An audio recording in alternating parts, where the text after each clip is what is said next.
Krishnamurti said the observer is to observe for the inside world, psychological world of humanity.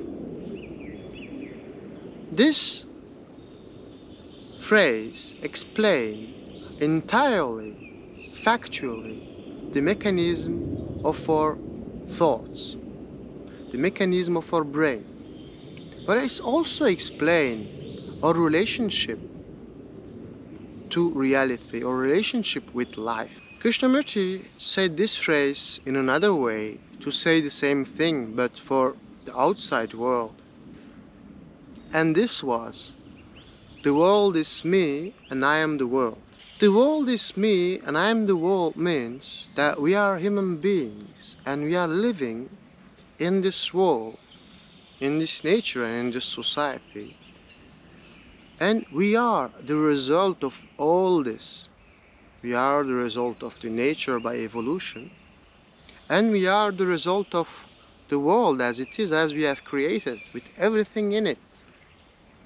Our consciousness, the content in it, is the result of what we have experienced and perceived from life. So, the observer is to observe, and I am the world and the world is me means the same thing.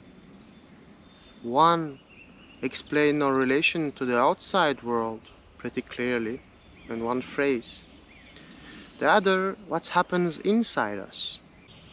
When we think, when we have an idea, when we imagine, there is an observer and an observed.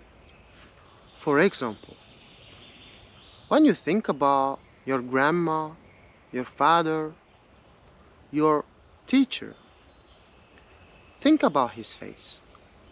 When you think about it, you have this mind eyes looking at an image. There is an image and there is the eyes inside your brain that see it.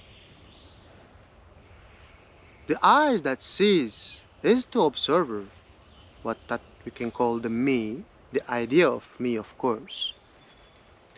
And the observed is our memory. So there is this phenomena of an observer looking at something, the observed. Where it's come from? It's come from our memory, from the experience we have from reality. That's why you cannot think about something that you never experienced in any book, any movie, or in real life. So when you don't know, there is no that phenomena of observer and observed.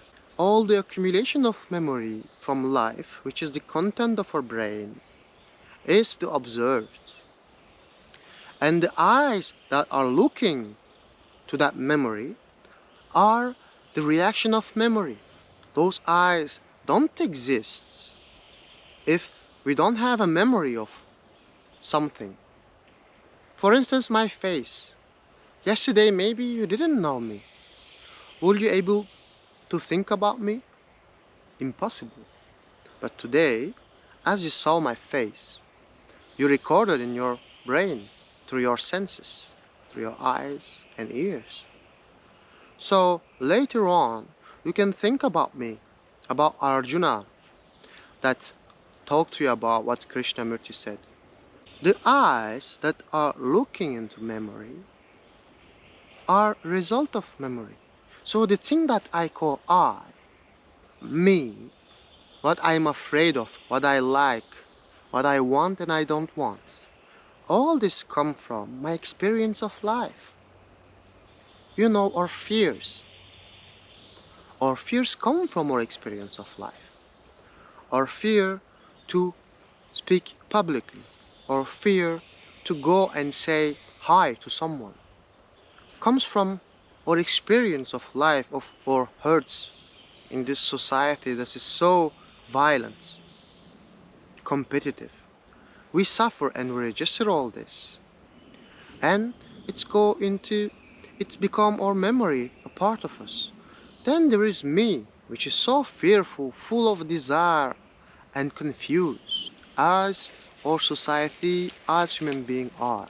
Why it is important to understand that the observer is the observed, not that the observer must become the observed or the observer must not exist. All this is confusion. The fact is the observer is the observed. The mind eyes are the result of memory. In the case of a classroom, when I need to get up and talk in front of my classmates, there is a fear. And this fear affects us so much.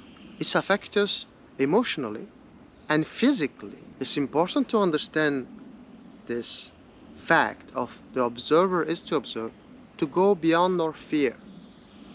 In the example of the classroom, the fear that we have to speak in front of people comes from our past experience, past memory about what we lived in social situation.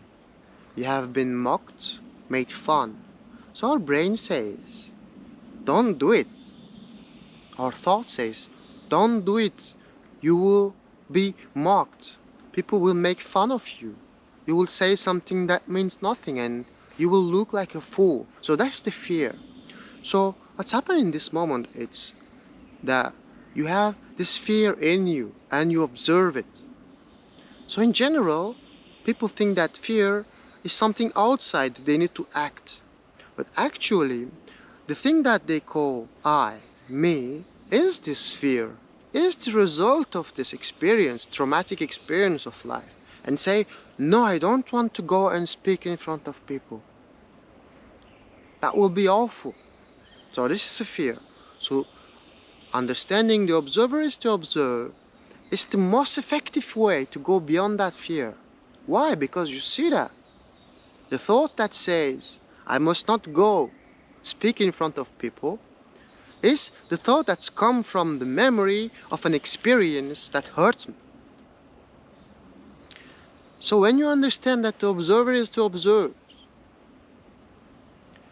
and when you understand that everything that you imagine, everything that you project about what will happen if I do this, comes from the influence that society has on you, so maybe you want to discover. You question yourself. Is life what you think of it? Is what you think will really happen? In the case of fear, we think that it will really happen. It's why it's paralyzing us. But when you try and go and talk, so you challenge yourself, you begin to see factually that life is not what you think of it.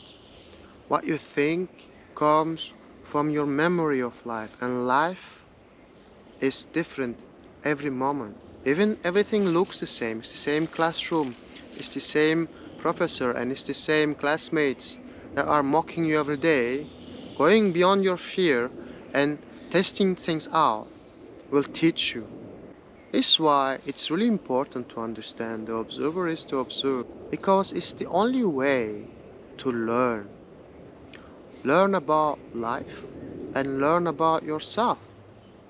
Learn if your fears are factual or are absurd. Let me tell you, if you challenge yourself, each of your thoughts, you will discover that life is not your thoughts. What you think about life is not life. So that's what means the observer is to observe. That means that the idea of me, I, in my mind, that dictates my action and behavior comes from my memory. So I am in a prison. And when you see clearly that all you are is your memory, your thoughts don't have that influence on you, that paralyze you, that push you into wrong action. And more you try, more you test, more you learn, and more you see that life is not what you think of it, and more you can live freely. That free life, that free thinking is what's necessary.